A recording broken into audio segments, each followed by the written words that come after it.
Hello students, आज का हमारा वीडियो एनसीईआरटी का चैप्टर नंबर 3 का एक्सरसाइज 3.1 पे बेस्ड है, यानी pair of linear equation in two variable पे बेस्ड है। ठीक है बच्चों, आज के वीडियो में हम लोग एक्सरसाइज 3.1 का हर क्वेश्चन बिल्कुल अच्छे से समझ के उसके कंसेप्ट को क्लियर करते हुए सॉल्व करेंगे। ठीक है बच्चों, तो समय बर्बाद नहीं करते हैं, सीधे हम लोग एक्सरसाइज पे चलते हैं। आइए, 3.1 जो सॉल्व कर रहे हैं वो नए बुक से कर रहे हैं, इसको आप लोग पहले क्लियर कर ले। तो देखिए हमारे पास एक्सरसाइज 3.1 का क्वेश्चन यहां मेंशन किया हुआ है। 10 students of class 10 took parts in mathematics quiz. If the number of girls is 4 more than the number of boys, find the number of boys and girls who took part in the quiz. कहता है कि total 10 बच्चे हैं, 10 students हैं, जिसमें से girls boys से 4 ज्यादा है। ठीक है, तो हमें बताना है कि कितनी गर्ल्स है कितनी बॉयज है और इसको सॉल्व कैसे करना है। तो ऊपर लिखा हुआ है फाइंड देयर सॉल्यूशन ग्राफिकली, हमें ग्राफ के द्वारा इसको सॉल्व करना है। प्रोजेक्ट हम लोग x मान लेते हैं, तो गर्ल्स उससे 4 ज्यादा है, तो उनकी संख्या कितनी होगी उसको y मानेंगे और वो x + 4 के बराबर होगा। तो देखिए कैसे बनाते हैं।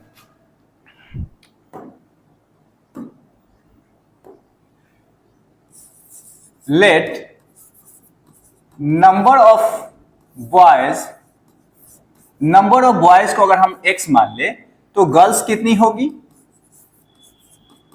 गर्ल्स को हमें y मानना होगा। वैसे ये 4 ज्यादा है तो x + 4 लिख सकते थे, लेकिन उसको बाद में लिखेंगे। 2 वेरिएबल हमको होना चाहिए इस एक्सरसाइज में, तो गर्ल्स को हम लोग y मान लेते हैं। अब अकॉर्डिंग टू क्वेश्चंस 2 इक्वेशन क्या बनता है कि ये जो गर्ल्स है वो बॉयज से 4 ज्यादा है, तो बॉयज की संख्या x माने थे हम लोग, तो उसमें 4 ऐड कर देते हैं, तो y = x + 4। ये हमारा इक्वेशन नंबर 1 बन गया। क्लियर है बच्चों। अब इक्वेशन नंबर 2 क्या होगा, तो दोनों की संख्या बॉयज और गर्ल्स दोनों की संख्या मिलाकर टोटल 10 स्टूडेंट्स हैं, तो यहां से इक्वेशन क्या बनेगा x + y = 10। x है बॉयज, y है गर्ल्स, दोनों को जोड़कर आएगा 10। तो इक्वेशन है हमारा x + y = 10। ये हमारा इक्वेशन नंबर 2 हो गया। अब हमें इसे ग्राफिकली मेथड से सॉल्व करना है, तो उसके लिए हमें क्या करना होगा, सबसे पहले टेबल तैयार करना होगा और टेबल तैयार करके ग्राफ बनाना होगा। तो टेबल कैसे तैयार करेंगे वो भी देख लेते हैं। पहले हम लोग इक्वेशन 1 लेते हैं, इक्वेशन 1 का टेबल बनाते हैं।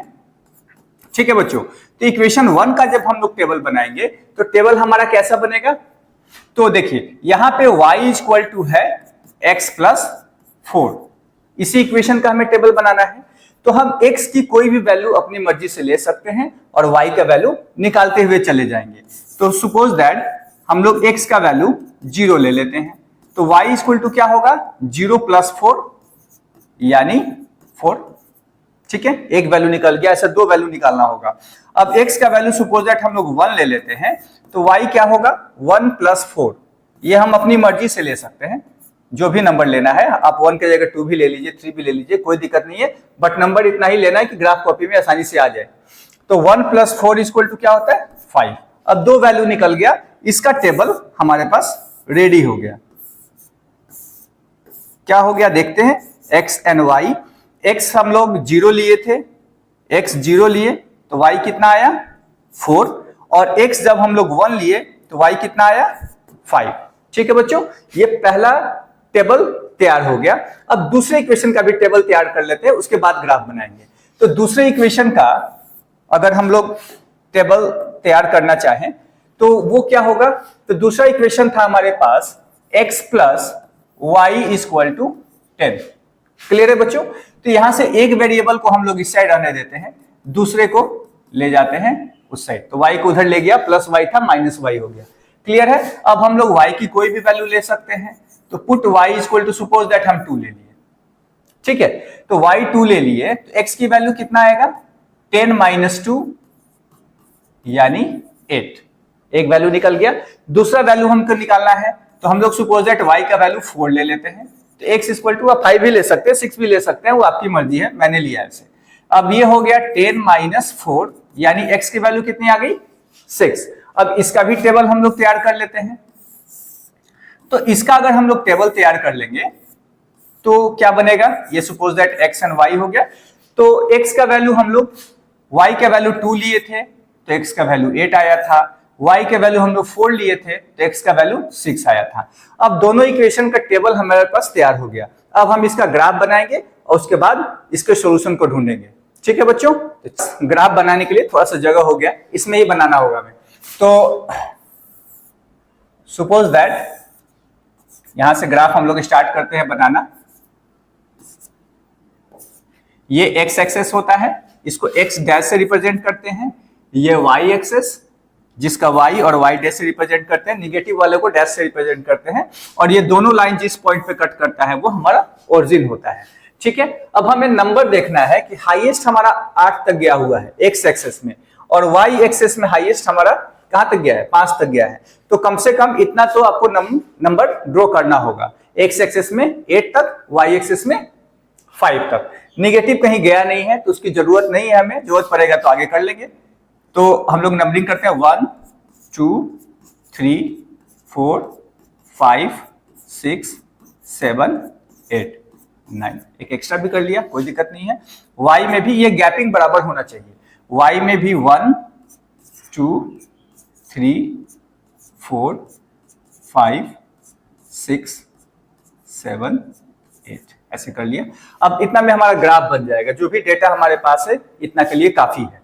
अब हम लोग क्या करते हैं, पहला जो है ग्राफ हम लोग बनाते हैं किसका, तो पहले जो हमारा इक्वेशन है उसका। तो उसका कैसे बनेगा, तो x 0 है तो y 4 है, तो x 0 यहां पे होगा और y 4, यानी इसी पर ओरिजिन पे 4 तक हम लोग लाइन को ले जाएंगे, यानी पहला पॉइंट हमारा यहां बनेगा। ठीक है, फिर है x 1 तो y 5, x यहां पे 1 है, इसको y 5 तक ले जाएंगे, यानी ये जो है यहां पे मिलेगा हमारा दूसरा पॉइंट, ये हो गया। अब इस दोनों पॉइंट को अगर हम मिला देते हैं तो हमारा इक्वेशन जो है ग्राफ हमारा बन जाएगा पहला इक्वेशन का। क्लियर है बच्चों। अब दूसरा इक्वेशन का अगर हमें ग्राफ बनाना है तो उसके लिए भी हम लोग क्या करते हैं, सपोज दैट कोई और कलर ले लें, सपोज दैट येलो नहीं व्हाइट ले लेते हैं। तो अब इसमें क्या था, x8 है तो y2 है, x8 यहां पे है और y2, यानी इसको हमें उठाना है कहां तक, जहां तक y2 हो जाए। यहां पे y2 भी हो जा रहा है और x8 भी हो जा रहा है, पहला पॉइंट हमारा मिल गया।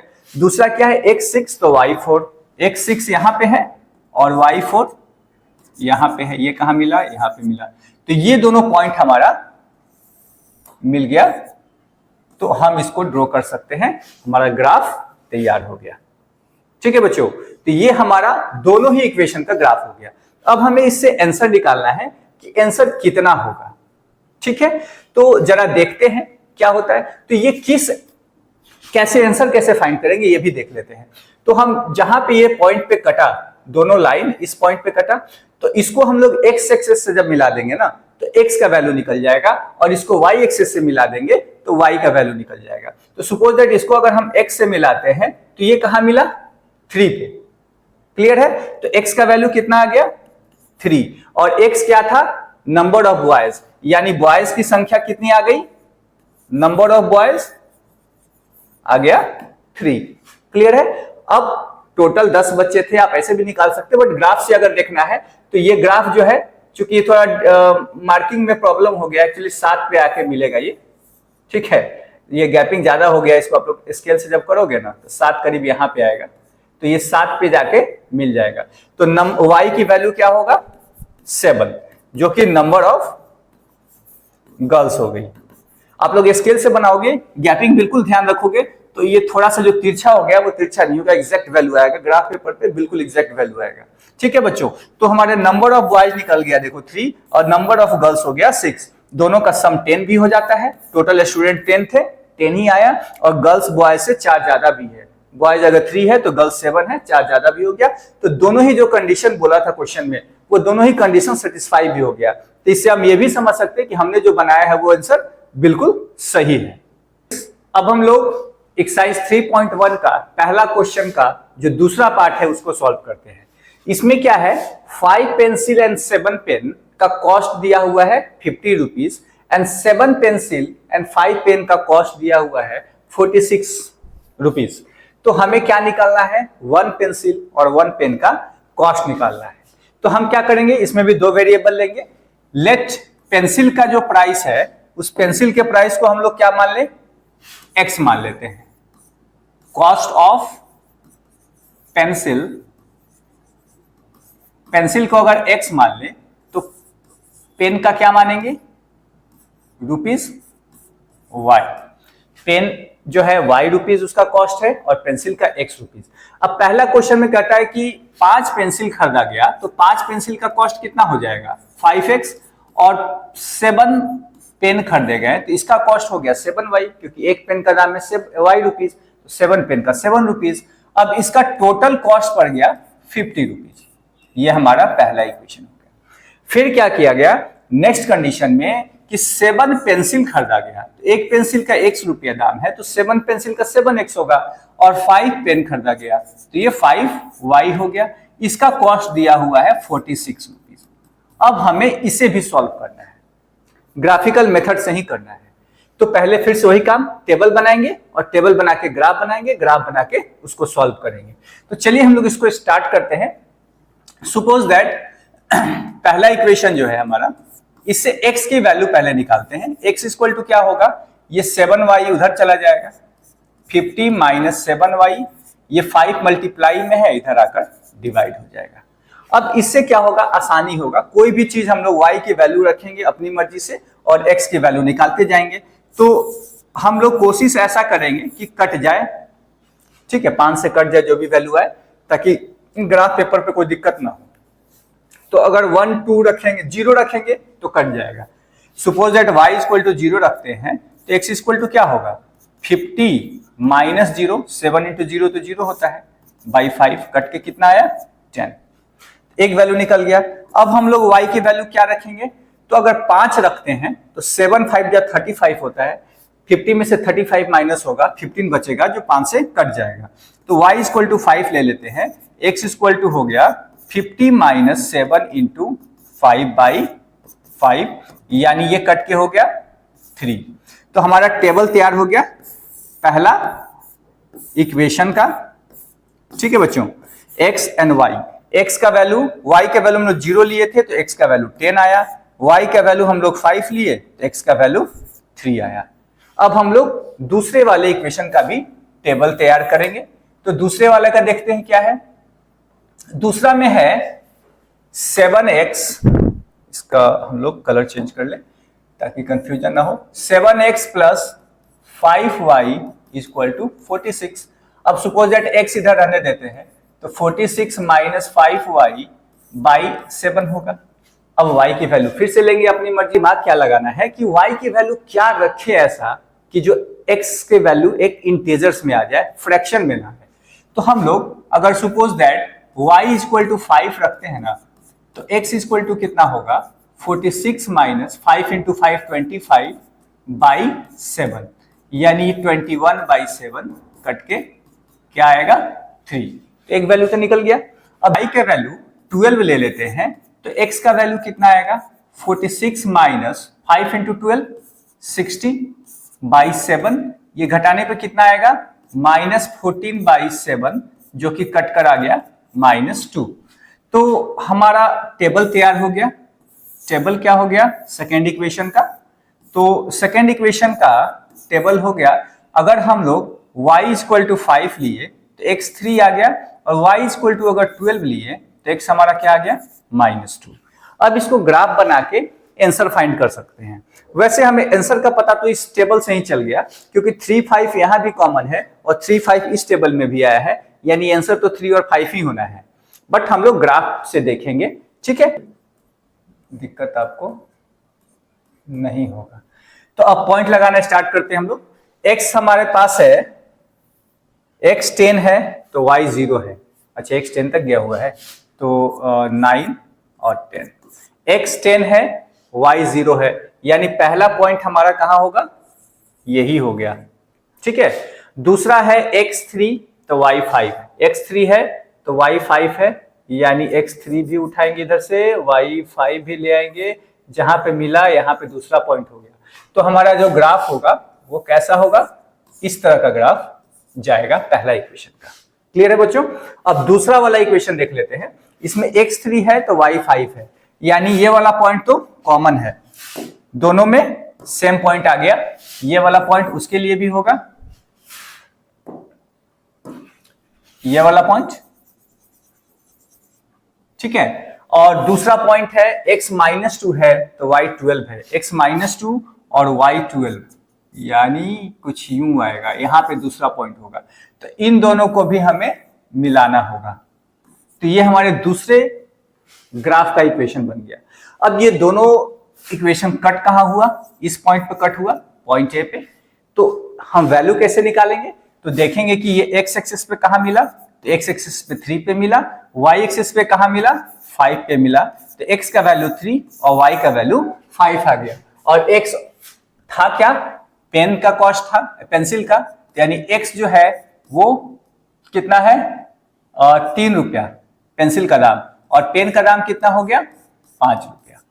यही आंसर हो गया। तो हमारे आंसर हो गया x = 3, y = 5, यानी पेंसिल का कॉस्ट 3 रुपया और पेन का दाम 5 रुपया। ठीक है बच्चों। तो स्टूडेंट्स, क्वेश्चन नंबर 2 में ये इक्वेशन दिए हुए हैं और हमें बताना है कि इसका ग्राफ पैरेलल होगा या इंटरसेक्ट करेगा या फिर कोइंसिडेंट होगा। ठीक है, तो हम कैसे पता करेंगे, उसके लिए हमें पहले a1/a2 निकालना होगा। तो a1/a2 यानी x का कोफिशिएंट का रेशियो 5/7 होगा, यहाँ पे इसका 5 है, इसका 7 है। b1/b2 निकाल लेते हैं, b1/b2 मतलब y का कोफिशिएंट, तो y का कोफिशिएंट -4 और 6 है, कट होकर ये कितना आ गया, -2/3। तो यहां हम देखते हैं क्या बच्चों कि a1/a2 इक्वल नहीं है b1/b2 के। तो हमारा कहानी यहीं पे क्लियर हो जाता है कि क्या होगा जब a1/a2 b1/b2 के इक्वल नहीं होता है, उस कंडीशन में यूनिक सॉल्यूशन होता है और ग्राफ जो है इंटरसेक्ट करता है। तो यहाँ पे हम लोग लिख सकते हैं कि यूनिक सॉल्यूशन होगा इस इक्वेशन का, यानी एक x का और एक y का कोई वैल्यू आएगा और ग्राफ कैसा होगा, तो इंटरसेक्ट करेगा। तो यही बताना था कि ग्राफ इंटरसेक्ट करेगा या पैरेलल जाएगा या कोइंसिडेंट होगा। तो हमारा क्लियर हो गया कि ग्राफ जो है इस इक्वेशन में इंटरसेक्ट करेगा, क्योंकि a1/a2 b1/b2 के इक्वल नहीं आया है। अब हम लोग क्वेश्चन नंबर 2 भी देख लेते हैं। इसमें भी a1/a2 अगर हम निकालते हैं तो a1/a2 क्या होगा, 9/18, कट करके आया 1/2। b1/b2 अगर हम लोग निकालेंगे तो वो कितना आएगा, 3/6, कट के ये भी 1/2 आ गया। और c1/c2 अगर निकालते हैं तो ये आ गया 12/24, ये भी कट करके 1/2 आ गया। यानी यहां हम क्या देखते हैं कि a1/a2 बराबर है b1/b2 के और c1/c2 के भी बराबर है, सब 1/2 के बराबर आ रहे हैं यहाँ पे। तो जब तीनों ही बराबर हो, a1/a2, b1/b2 एंड c1/c2, तो उस कंडीशन में इनफाइनाइट सॉल्यूशन होता है। इक्वेशन क्या है वो देख लेते हैं, 6x - 3y + 10 = 0, और दूसरा इक्वेशन है 2x - y + 9 = 0। तो इसमें भी हम क्या करेंगे, a1/a2 निकालेंगे पहले। तो a1/a2 हो गया 6/2, कट के आया 3। b1/b2 अगर निकालते हैं, b1/b2 मतलब y का कोफिशिएंट -3/-1, ये भी कट करके कितना आया, 3। c1/c2 अगर हम लोग निकालते हैं तो वो आ गया 10/9। तो बच्चों हम लोग यहां क्या देखते हैं कि a1/a2 तो बराबर है b1/b2 के, लेकिन c1/c2 के बराबर नहीं है। तो ये कंडीशन कौन सा है, तो ये कंडीशन नो सॉल्यूशन वाला कंडीशन हो गया। ठीक है, ये टेबल आपको बुक में भी दिया है, प्रीवियस वीडियो अगर हमारा देखते हैं तो उसमें भी मिल जाएगा। Pair of linear equation in 2 variable का पार्ट 1 जो मैं बनाया हूं, उसमें सारा इन चीजों को क्लियर किया हुआ है, तो आप जाके सर्च करके वहां से देख सकते हैं। तो जब a1/a2 b1/b2 के इक्वल है बट c1/c2 के इक्वल नहीं हो, उस कंडीशन में नो सॉल्यूशन होगा।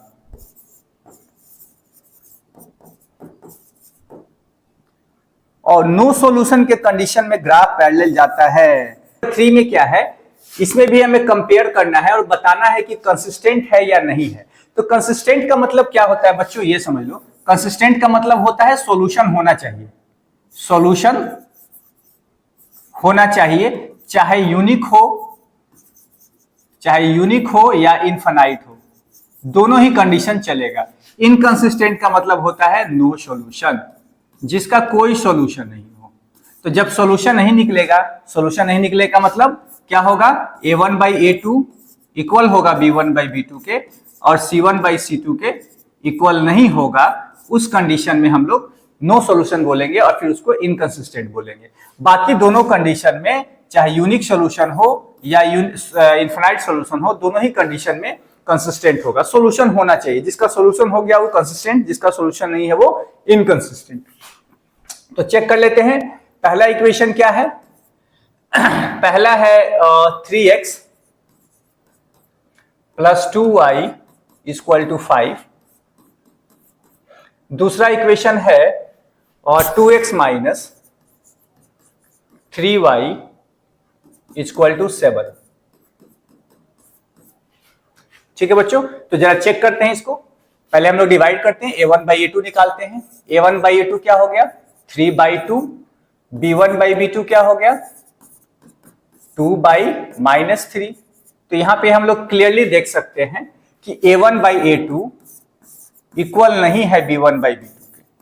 तो जब a1/a2 b1/b2 के इक्वल नहीं है, उस कंडीशन में क्या होगा, यूनिक सॉल्यूशन होगा। तो यूनिक सॉल्यूशन हो या इनफिनाइट सॉल्यूशन हो, दोनों ही कंडीशन में कंसिस्टेंट तो होगा ही। तो ये क्या हो गया, कंसिस्टेंट। यही हमें पता करना था कि कंसिस्टेंट होगा कि नहीं होगा। तो क्लियर है, बहुत ही आसान। तो फास्ट इसलिए कर रहा हूं कि वीडियो बड़ा हो रहा है, मुझे लगता है कि 2 पार्ट्स में बनाना होगा आगे चल के। मैं इसको क्लियर इसमें कर देता हूं इस वीडियो में, फिर 4 से लेकर 7 तक दूसरी वीडियो में डालूंगा अलग बना के, क्योंकि लेंथ ज्यादा हो रही है। ठीक है, समझाने में समय ज्यादा लग रहा है। तो अब हम लोग क्या करते हैं, 2 ले लेते हैं। 2 में क्या है, 2x - 3y = 8 and 4x - 6y = 9। तो इसको भी डिवाइड करके देख लेते हैं हम लोग। a1/a2 अगर करते हैं तो 2/4 कट के कितना आया, 1/2। b1/b2 अगर करते हैं तो वो कितना आ गया, -3/-6 कट के ये भी कितना आया, 1/2। और c1/c2 अगर निकालते हैं, दैट मीन्स ये 8/9 आ गया। तो यहां पे हम लोग क्या देखते हैं बच्चों कि a1/a2 तो बराबर है b1/b2 के, लेकिन c1/c2 के बराबर नहीं है। तो इस कंडीशन में नो सॉल्यूशन होगा, और नो सॉल्यूशन का मतलब हो गया कि वो इनकंसिस्टेंट होगा। नो सॉल्यूशन जो है इनकंसिस्टेंट होगा। क्लियर है बच्चों। 3 का 3/2x + 5/3y = 7। और दूसरा है कितना, 9x - 10y = 14। तो बच्चों इसमें भी हम लोग a1/a2 निकालते हैं। a1/a2 क्या होगा, 3/2 नीचे में इंटू 9, 3 से ये 3 कट गया, तो ये हो गया 1/6। b1/b2 अगर निकालते हैं तो वो क्या होगा, 5/3 इंटू नीचे में -10, तो इसके साथ कट गया 2 बार में, ये गया 1/6। तो ये बराबर तो आया नहीं, काम यहीं पे खत्म। ये 1/6, ये -1/6 आ गया। तो हम लोग क्या लिख सकते हैं, a1/a2 is not equal to b1/b2। तो इस कंडीशन में क्या होगा, a1/a2 अगर b1/b2 के इक्वल नहीं है, उस कंडीशन में यूनिक सॉल्यूशन होगा, और यूनिक सॉल्यूशन भी कंसिस्टेंट के अंदर आता है। तो ये क्या हो गया, कंसिस्टेंट हो गया। क्लियर है बच्चों।